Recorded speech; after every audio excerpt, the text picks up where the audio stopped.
Oi, tudo bem com você? Meu nome é Aldo Saldanha e nós vamos falar um pouco, nesse vídeo sobre o Livro dos Espíritos. O Livro dos Espíritos é o primeiro livro da codificação espírita. Nós vamos tentar dar uma visão geral desse livro. Com que finalidade, a gente está fazendo isso? É para que nós entendamos que o Espiritismo, enquanto uma doutrina, ele surge a partir da primeira edição desse livro, em abril de 1857, mais precisamente 18 de abril de 1857, foi a data da primeira edição lá em Paris, lá na França. O professor Hippolyte Léon Denisard Rivail, que era um pedagogo, um estudioso, um homem das letras, um homem que estudou com Pestalozzi, começou a fazer esse trabalho, esse estudo, e compilou o Livro dos Espíritos. Hippolyte Léon Denisard Rivail é o nome, digamos assim, o nome de batismo, de Allan Kardec. Allan Kardec é o pseudônimo de Hippolyte Léon Denisard Rivail. Então, esse livro, o Livro dos Espíritos, ele começa assim, Então, o Livro dos Espíritos é uma filosofia espiritualista. O Livro dos Espíritos contém os princípios da doutrina espírita. Então, ele fala sobre a imortalidade da alma, a natureza dos espíritos e suas relações com os homens, as leis morais, a vida presente, a vida futura e o porvir da humanidade, segundo os ensinos dados por espíritos superiores com o concurso de diversos médiuns, recebidos e coordenados por Allan Kardec. Então, o Espiritismo começa no século XIX, mais ou menos na metade do século XIX. Então, o livro ele tem 4 partes. Ele tem uma introdução, são 17 textos, e nesse caso, esses 17 textos foram escritos por Allan Kardec. São textos introdutórios, tem um prolegômenos, uma introdução também à obra em si, à doutrina. E aí vem primeira parte, segunda parte, terceira parte e quarta parte. Eu vou pensar alguma parte aqui desses 17 textos para a gente ler. E mais à frente nesse vídeo, nós vamos apresentar mesmo na tela e tal, o texto sexto. O texto sexto dessa introdução apresenta um resumo da doutrina dos espíritos. Então nós separamos e vamos apresentar na tela e tal, e vamos ler junto com vocês. Mas nesse início a gente vai dar uma visão geral mesmo. Por que eu escolhi o texto sexto? Porque justamente Allan Kardec escreveu um resumo e está lá nesse texto sexto. Então, para uma visão geral do Livro dos Espíritos e da doutrina dos Espíritos, você lendo o texto sexto, você já tem uma visão. Nós vamos fazer isso mais à frente. Bom, são 4 partes. A primeira parte do livro chama-se Das Causas Primárias. E nessa parte você tem 4 capítulos. O primeiro capítulo é Deus, segundo capítulo Elementos Gerais do Universo, capítulo 3º Criação e capítulo 4º Princípio Vital. Essa primeira parte ela é explicada melhor num outro livro da codificação, chamado A Gênese. Então vejamos, a codificação espírita, o espiritismo, a doutrina espírita, surge com o Livro dos Espíritos, que está dividido em 4 partes. Só que o estudo não parou somente nesse livro. O professor Kardec compilou ainda mais 4 livros para explicar melhor cada uma dessas 4 partes. Então, a doutrina dos Espíritos tem 5 livros, né? É o Livro dos Espíritos, depois tem o Livro dos Médiuns, depois tem o Evangelho segundo o Espiritismo, depois tem o Céu e o Inferno e, por último, a Gênese. Então, essa parte primeira é explicada melhor, esmiuçada mais, num livro chamado A Gênese. Então, a parte primeira. A parte segunda, o livro primeiro, né, a parte primeira, chama-se Das Causas Primárias. A parte segunda é do mundo espírita ou mundo dos espíritos. E aí é da relação mesmo. Como é que se processa a relação do mundo dos espíritos com o mundo material? Então, essa parte segunda, ela tem 11 capítulos.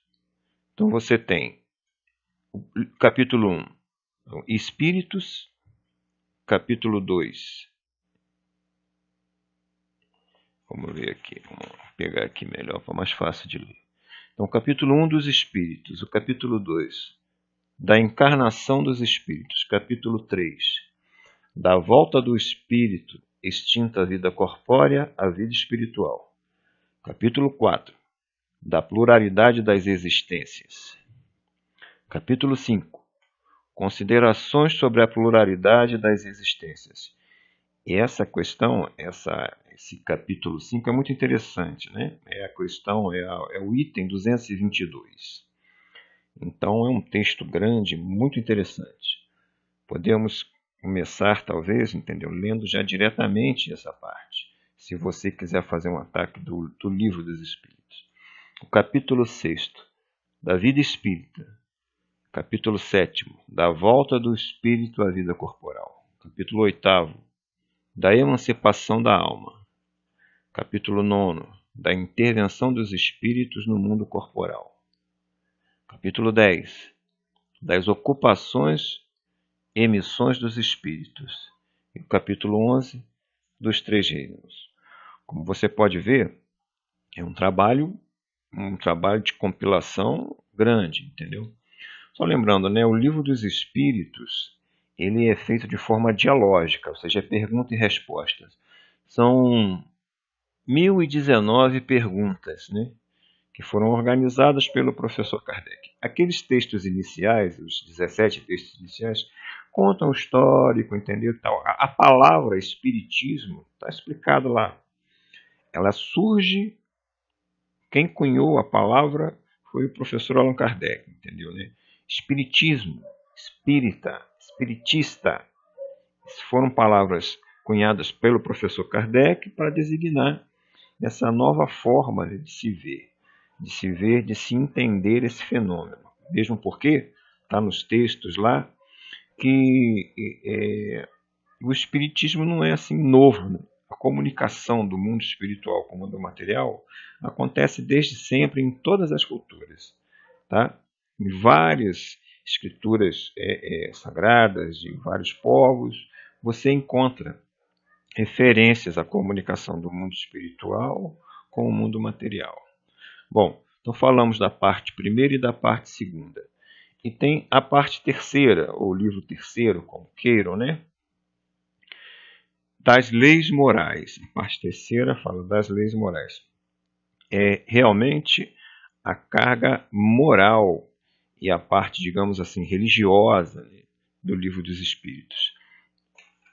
Nesta parte terceira, são 12 livros. 12 livros, então, são 12 livros? Não, são 12 capítulos, né? Não 12 livros. Então, capítulo 1, da lei divina ou natural. Capítulo 2, da lei de adoração. Capítulo 3, da lei do trabalho. Capítulo 4, da lei de reprodução. Capítulo 5, da lei de conservação. Capítulo 6, da lei de destruição. Capítulo 7, da lei de sociedade. Capítulo 8, da lei do progresso. Capítulo 9, da lei de igualdade. Capítulo 10, da lei de igualdade. Capítulo 11, a lei de justiça, de amor e de caridade. Capítulo 12, da perfeição moral. Essa parte terceira realmente é a carga moral, a carga, podemos dizer assim, religiosa, né? As implicações diretas, né? O Espiritismo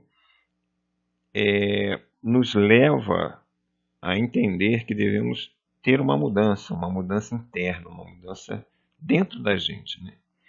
Nós devemos entender que existem coisas que precisam ser mudadas dentro da gente. E o que a gente pode fazer é mudar essas coisas, assim, os nossos probleminhas, né, os nossos defeitos, é o que nós devemos mudar. Então, a parte quarta do Livro dos Espíritos chama-se Das Esperanças e Consolações. E tem 2 capítulos, né? São Penas e Gozos Terrenos e o capítulo 2, Penas e Gozos Futuros. Tá certo? Então, mais à frente, a conclusão. A conclusão do Livro dos Espíritos também é um conjunto de texto, tá? Dessa vez alguns textos já assinados por alguns espíritos, né? São 9 textos, tá? Concluindo a obra. Só lembrando, né? Eu estou falando do Livro dos Espíritos, os Espíritos comunicados e tal. Então, quem participou, no caso, da compilação espírita, né? Então tem aqui, ó, no final dos prolegômenos, né? Bem no início lá, ó, tem aqueles textos introdutórios que eu falei, são 16 textos. Aí no prolegômeno está lá os espíritos que ajudaram, né? Quem, digamos assim, ditou algumas das perguntas, ou de forma geral, São João Evangelista, Santo Agostinho, São Vicente de Paulo, São Luís e outros, né? Então, retornando um pouco, né? Eu disse mais cedo que a parte primeira do Livro dos Espíritos é explicada melhor num livro chamado A Gênese. A parte segunda do Livro dos Espíritos é explicada melhor num livro chamado O Livro dos Médiuns. A parte terceira do Livro dos Espíritos é trabalhada e explicada melhor num livro chamado O Evangelho segundo o Espiritismo. E a última parte, né, das Esperanças e Consolações, ela é explicada melhor e trabalhada mais num livro chamado O Céu e o Inferno. Ou seja, essa é a compilação, né? Isso foi tudo construído lá na metade do século XIX. Sempre os espíritos, o professor Kardec, né? Compilava as questões, estudava os assuntos, fazia as perguntas e passando, né, nas sessões espíritas, né, os médiuns eram apresentadas essas questões e os espíritos, aqueles, né, que eu falei há alguns instantes atrás, eles respondiam, né? Claro que não são só esses espíritos, são outros, né? São vários espíritos de envergadura, espíritos desenvolvidos e tal. Então, em linhas gerais, é isso. Como eu falei, mais à frente nós vamos ver lá o texto sexto, né? Que dá um resumo. Kardec fez um resumo da doutrina dos espíritos. Mas e aí? O que a gente pode separar, né, do próprio livro para a gente ver assim, né? Ou seja, tem uma questão que eu acho que é uma questão muito importante, que tem a menor resposta do Livro dos Espíritos, tá? Que é só uma palavra resposta. A pergunta é muito clara e a resposta que os Espíritos deram foi uma palavra, que tira a dúvida, né, digamos assim, né, das pessoas. Quem é a pessoa mais importante para os espíritas? Quem é o Allan Kardec? Veio substituir, sei lá, Maomé, Jesus ou Brahma, entendeu, né? Dos indianos. Vamos ver. A questão 625 eu vou ler, né? É melhor ler, que nesse caso não dá problemas. A questão 625, né? Vou fazer uma leitura aqui. Então, Kardec, né, faz a pergunta: qual o tipo mais perfeito que Deus tem oferecido ao homem para lhe servir de guia e modelo? A resposta dos Espíritos: Jesus. Então, aqui a gente tira uma conclusão imediata, né? Todo espírita é cristão. Se é espírita, ou seja, espírita, um seguidor, um adepto do espiritismo, tem por guia e modelo Jesus, aquele mesmo da Bíblia e tal. Então, Jesus nos deu os exemplos, nos mostrou como proceder no mundo para nos desenvolvermos enquanto criaturas, né? Enquanto filhos de Deus. Tá? Isso é muito importante. Essa questão é muito importante. E Kardec, essa foi a pergunta e a resposta é só Jesus. Kardec faz um breve comentário. Eu vou ler também esse breve comentário aqui. Ó. Para o homem, Jesus constitui o tipo da perfeição moral a que a humanidade pode aspirar na Terra. Deus nos oferece como o mais perfeito modelo e a doutrina que ensinou é a expressão mais pura da lei do Senhor. Por quê? Sendo ele o mais puro de quantos têm aparecido na terra, o Espírito Divino o animava. Quanto aos que, pretendendo instruir o homem na lei de Deus, o têm transviado, ensinando-lhe falsos princípios, isso aconteceu por haverem deixado que os dominassem sentimentos demasiado terrenos e por terem confundido as leis que regulam as condições da vida da alma com as que regem a vida do corpo. Muitos hão apresentado como leis divinas simples leis humanas, estatuídas para servir às paixões e dominar os homens. Então, esse breve comentário, né, da questão 625 é interessante também. Né? Então, aqui na Terra, o homem, né, deve ou só pode aspirar a seguir e a, digamos assim, fazer como Jesus fez. Então, Jesus é o guia e o modelo, segundo os espíritas, né, para a humanidade. Então eu vou citar, né, algumas questões breves, para depois, né, logo em seguida, a gente cair no texto, né, o sexto texto, que é um resumo do Espiritismo. Só lembrando, tudo isso está contido no Livro dos Espíritos. Né? Então a questão, eu só vou fazer uma breve leitura. Tá? Que é Deus? Kardec pergunta aos espíritos: que é Deus? Os espíritos respondem: Deus é a inteligência suprema, causa primária de todas as coisas. Uma outra questão que eu acho que é interessante, a questão 76. Que definição se pode dar dos espíritos? E os espíritos respondem, né?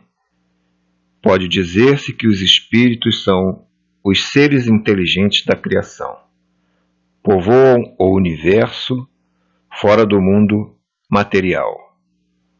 Prosseguindo, nós temos a questão 459.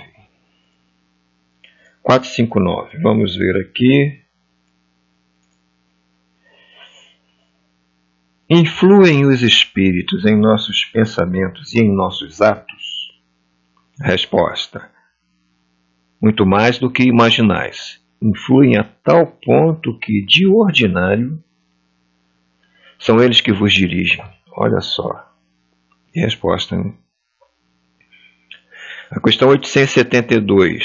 A 872, aí sim já é uma pergunta, mas a resposta é um pouquinho grande, né? Mas, vamos lá.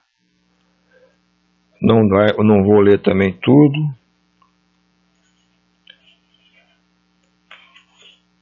Isso, 872. É o resumo teórico do móvel das ações humanas. Vou ler só a primeira e segunda frase aqui, olha só. É 872, né? A questão do livre-arbítrio se pode resumir assim: o homem não é fatalmente levado ao mal. Os atos que pratica não foram previamente determinados. Os crimes que comete não resultam de uma sentença do destino. Olha que interessante, já começou trazendo informação bastante interessante. E a última, né?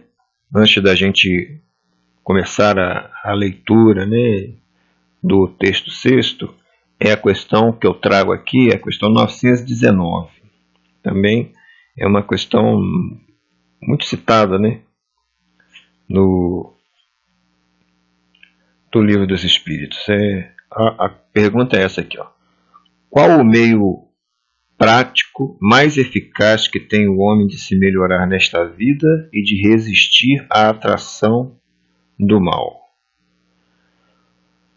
Então a resposta também é simples. Aqui tem uma pergunta A, né, inserida, essa 919, que eu não vou fazer a leitura. Então eu vou ler só a resposta 919. Depois, se você quiser, você faz a leitura da 919 completa. Então a resposta dos Espíritos para essa pergunta, né? Um sábio da antiguidade vô-lo disse: conhece-te a ti mesmo. Então é isso. Então dentro em breve estaremos fazendo a leitura e espero que você que veio até aqui prossiga e tenha essa visão, né, geral do Livro dos Espíritos. Deus é eterno, imutável, imaterial, único, onipotente, soberanamente justo e bom. Criou o universo, que abrange todos os seres animados e inanimados, materiais e imateriais. Os seres materiais constituem o mundo visível ou corpóreo, e os seres imateriais, o mundo invisível ou espírita, isto é, dos espíritos.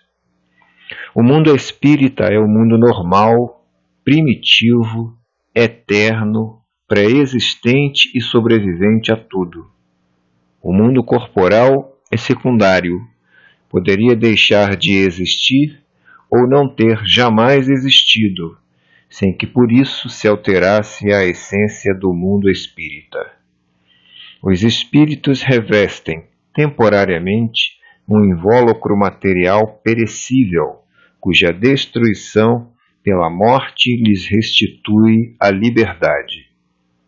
Entre as diferentes espécies de seres corpóreos, Deus escolheu a espécie humana para a encarnação dos espíritos que chegaram a certo grau de desenvolvimento, dando-lhe superioridade moral e intelectual sobre as outras.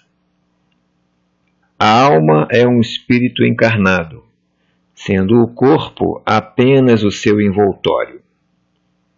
Há no homem três coisas. Primeiro, o corpo ou ser material, análogo aos animais e animado pelo mesmo princípio vital. Segundo, a alma ou ser imaterial, espírito encarnado no corpo.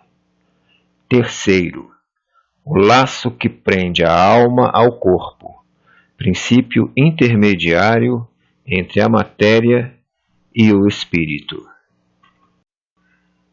Tem assim o homem duas naturezas. Pelo corpo, participa da natureza dos animais, cujos instintos lhe são comuns. Pela alma, participa da natureza dos espíritos. O laço ou perispírito, que prende ao corpo o espírito, é uma espécie de envoltório semimaterial. A morte é a destruição do invólucro mais grosseiro.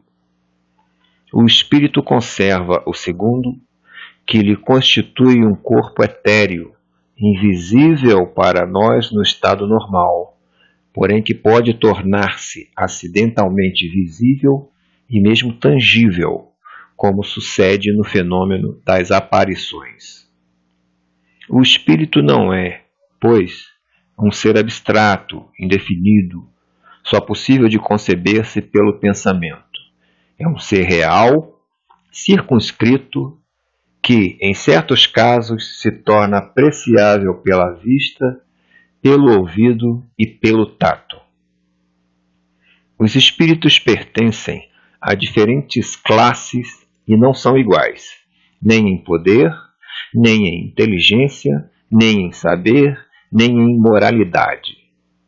Os da primeira ordem são os espíritos superiores, que se distinguem dos outros pela sua perfeição, seus conhecimentos, sua proximidade de Deus, pela pureza de seus sentimentos e por seu amor do bem.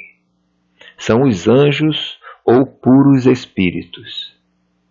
Os das outras classes se acham cada vez mais distanciados dessa perfeição, mostrando-se os das categorias inferiores, na sua maioria, eivados das nossas paixões, o ódio, a inveja, o ciúme, o orgulho, etc. Comprazem-se no mal. Há também, entre os inferiores, os que não são nem muito bons, nem muito maus, antes perturbadores e enredadores do que perversos. A malícia e as inconsequências parecem ser o que neles predomina. São os espíritos estúrdios ou levianos. Os espíritos não ocupam perpetuamente a mesma categoria. Todos se melhoram passando pelos diferentes graus da hierarquia espírita. Esta melhora se efetua por meio da encarnação, que é imposta a uns como expiação, a outros como missão. A vida material é uma prova que lhes cumpre sofrer repetidamente até que hajam atingido a absoluta perfeição moral. Deixando o corpo, a alma volve ao mundo dos espíritos, donde saíra para passar por nova existência material após um lapso de tempo mais ou menos longo, durante o qual permanece em estado de espírito errante. Tendo o espírito que passar por muitas encarnações, segue-se que todos nós temos tido muitas existências e que teremos ainda outras, mais ou menos aperfeiçoadas, quer na Terra, quer em outros mundos. A encarnação dos espíritos se dá sempre na espécie humana. Seria erro acreditar-se que a alma ou espírito possa encarnar no corpo de um animal. As diferentes existências corpóreas do espírito são sempre progressivas e nunca regressivas, mas a rapidez do seu progresso depende dos esforços que faça para chegar à perfeição. As qualidades da alma são as do espírito que está encarnado em nós. Assim, o homem de bem é a encarnação de um bom espírito, o homem perverso a de um espírito impuro. A alma possuía sua individualidade antes de encarnar. Conserva-a depois de se haver separado do corpo. Na sua volta ao mundo dos espíritos, encontra ela todos aqueles que conhecera na terra e todas as suas existências anteriores se lhe desenham na memória, com a lembrança de todo o bem e de todo o mal que fez. O espírito encarnado se acha sob a influência da matéria. O homem que vence esta influência, pela elevação e depuração de sua alma, se aproxima dos bons espíritos, em cuja companhia um dia estará. Aquele que se deixa dominar pelas más paixões e põe todas as suas alegrias na satisfação dos apetites grosseiros, se aproxima dos espíritos impuros, dando preponderância à sua natureza animal. Os espíritos encarnados habitam os diferentes globos do universo. Os não encarnados ou errantes não ocupam uma região determinada e circunscrita. Estão por toda parte no espaço e ao nosso lado, vendo-nos e acotovelando-nos de contínuo. É toda uma população invisível a mover-se em torno de nós. Os espíritos exercem incessante ação sobre o mundo moral e mesmo sobre o mundo físico. Atuam sobre a matéria e sobre o pensamento e constituem uma das potências da natureza, causa eficiente de uma multidão de fenômenos até então inexplicados ou mal explicados e que não encontram explicação racional senão no espiritismo. As relações dos espíritos com os homens são constantes. Os bons espíritos nos atraem para o bem, nos sustentam nas provas da vida e nos ajudam a suportá-las com coragem e resignação. Os maus nos impelem para o mal. É-lhes um gozo ver-nos sucumbir e assemelhar-nos a eles. As comunicações dos espíritos com os homens são ocultas ou ostensivas. As ocultas se verificam pela influência boa ou má que exercem sobre nós, a nossa revelia. Cabe ao nosso juízo discernir as boas das más inspirações. As comunicações ostensivas se dão por meio da escrita, da palavra e de outras manifestações materiais, quase sempre pelos médiuns que lhes servem de instrumentos. Os espíritos se manifestam espontaneamente ou mediante evocação.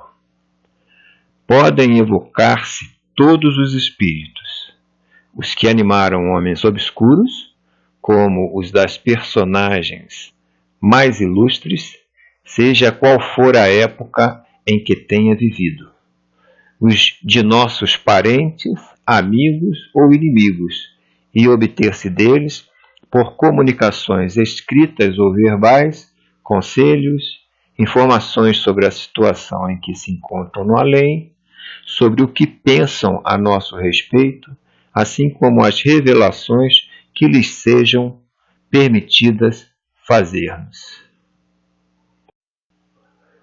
Os espíritos são atraídos na razão da simpatia que lhes inspire a natureza moral do meio que os evoca. Os espíritos superiores se comprazem nas reuniões sérias, onde predominam o amor do bem e o desejo sincero por parte dos que as compõem, de se instruírem e melhorarem. A presença deles afasta os espíritos inferiores que, inversamente, encontram livre acesso e podem obrar com toda a liberdade entre pessoas frívolas ou impelidas unicamente pela curiosidade, e onde quer que existam maus instintos. Longe de se obterem bons conselhos ou informações úteis, deles só se devem esperar futilidades, mentiras, gracejos de mau gosto ou mistificações, pois que muitas vezes tomam nomes venerados a fim de melhor induzirem ao erro. Distinguir os bons dos maus espíritos é extremamente fácil. Os espíritos superiores usam constantemente de linguagem digna, nobre, repassada da mais alta moralidade, escoimada de qualquer paixão inferior. A mais pura sabedoria lhes transparece dos conselhos, que objetivam sempre o nosso melhoramento e o bem da humanidade. A dos espíritos inferiores, ao contrário, é inconsequente, a miúde trivial e até grosseira. Se, por vezes, dizem alguma coisa boa e verdadeira, muito mais vezes dizem falsidades e absurdos por malícia ou ignorância. Zombam da credulidade dos homens e se divertem à custa dos que os interrogam, lisonjeando-lhes a vaidade, alimentando-lhes os desejos com falazes esperanças. Em resumo, as comunicações sérias, na mais ampla acepção do termo, só são dadas nos centros sérios, onde reine íntima comunhão de pensamentos, tendo em vista o bem. A moral dos espíritos superiores se resume, como a do Cristo, nesta máxima evangélica: fazei aos outros o que quereríamos que os outros nos fizessem, isto é, fazer o bem e não o mal. Neste princípio encontra o homem uma regra universal de proceder, mesmo para as menores ações. Ensinam-nos que o egoísmo, o orgulho, a sensualidade são paixões que nos aproximam da natureza animal, prendendo-nos à matéria. Que o homem que, já neste mundo, se desliga da matéria, desprezando as futilidades mundanas e amando o próximo, se avizinha da natureza espiritual. Que cada um deve tornar-se útil de acordo com as faculdades e os meios que Deus lhe pôs nas mãos para experimentá-lo. Que o forte e o poderoso devem amparo e proteção ao fraco, porquanto transgride a lei de Deus aquele que abusa da força e do poder para oprimir o seu semelhante. Ensinam, finalmente, que, no mundo dos espíritos, nada podendo estar oculto, o hipócrita será desmascarado e patenteadas todas as suas torpezas. Que a presença inevitável e de todos os instantes daqueles para com quem houvermos procedido mal constitui um dos castigos que nos estão reservados, que ao estado de inferioridade e superioridade dos espíritos corresponde penas e gozos desconhecidos na terra. Mas ensinam também não haver faltas irremissíveis, que a expiação não possa apagar.